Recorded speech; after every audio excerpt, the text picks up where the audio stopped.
Hey friends, thanks for joining me for the refresh from God's Word this week. As I reflect on the message and our gathered worship on Sunday morning, there's a couple things that stick out to me. Um, One is how the heart of the Father shows compassion in ways that we might not normally. His ways are higher and better than ours. Um, and the other thing is um, yielding, submitting to God and His ways as He leads us, as we respond to Him in worship, in obedience. And one of the scriptures that came to mind was from John 15:5, where Jesus says that I am the vine, you are the branches. If you remain in me and I in you, you will bear much fruit. Apart from me, you can do nothing.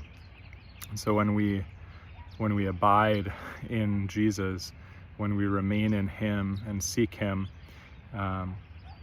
there's fruit, fruit that remains, fruit that lasts.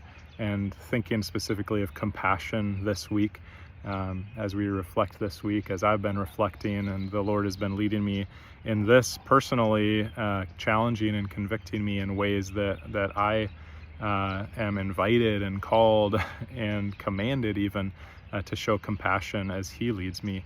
But the other thing is the yielding part of it is that as I just read in John 15, as Jesus says that we can't do it on our own.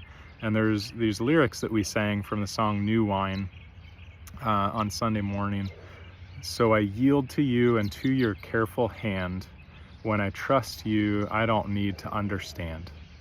So I yield to you and to your careful hand. When I trust you, I don't need to understand. Jesus, bring new wine out of me. That's my prayer through this as I'm reflecting, is that for myself and for each of us, that Jesus would bring new wine out of us, that we would not try and do it on our own. I've been reminded already this week as I prayed on Sunday morning, and I even shared on Sunday morning with everybody, that there wasn't somebody specific coming to mind, but that I just was praying that I would be attentive as He led me. And He has been. And there's been already a time or two where I've been humbled and needed to respond in obedience to a situation where I might not normally show compassion, or that wasn't my first instinct, my flesh. And so we need to yield to His ways. And so I was drawn to Proverbs 3, 5, and 6 that says, trust in the Lord with all your heart and lean not on your own understanding. In all your ways submit to Him, and He will make your paths straight. So again, just being reminded and being encouraged to submit, to surrender our ways, to yield to the Lord as we remain in Him, and He remains in us, and He promises to be with us and to lead us. We can yield to His way that is higher and better.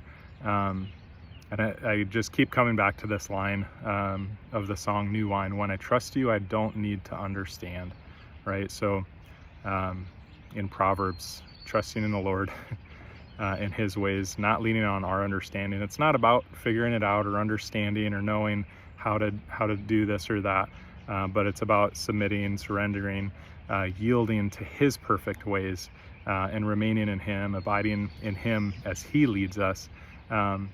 And then the fruit of that is compassion, and in each of these other things that we're talking about through these One Another series, and just living faithfully as God's people. And so we can't do it on our own. So we submit, we surrender to Him. And so the question that's been coming to mind for me this week is, how has the Lord shown me compassion? And how has a friend or a loved one shown me compassion? And specifically, the thing that the Lord, I think, was inviting me to reflect on is, when have I been shown compassion when I didn't deserve it? Because spoiler alert, we don't deserve it. I don't deserve it, and that's grace, and that's the good news. That's the gospel, that we don't deserve His compassion. We don't deserve compassion even from one another, but we extend love and grace. We extend compassion to one another because that's what he does for us, and what he invites us to do to one another, for one another. But again, we need to yield to him because we can't do it on our own. When we try to do it on our own, we mess up, or we don't show compassion. We get angry or frustrated or whatever might happen. And so my prayer again, Jesus, bring new wine out of me. Jesus, bring new wine out of us. So have a blessed week as you seek the Lord. May he bring new wine out of you as you trust him, as you yield to his perfect ways, and abide in him this week.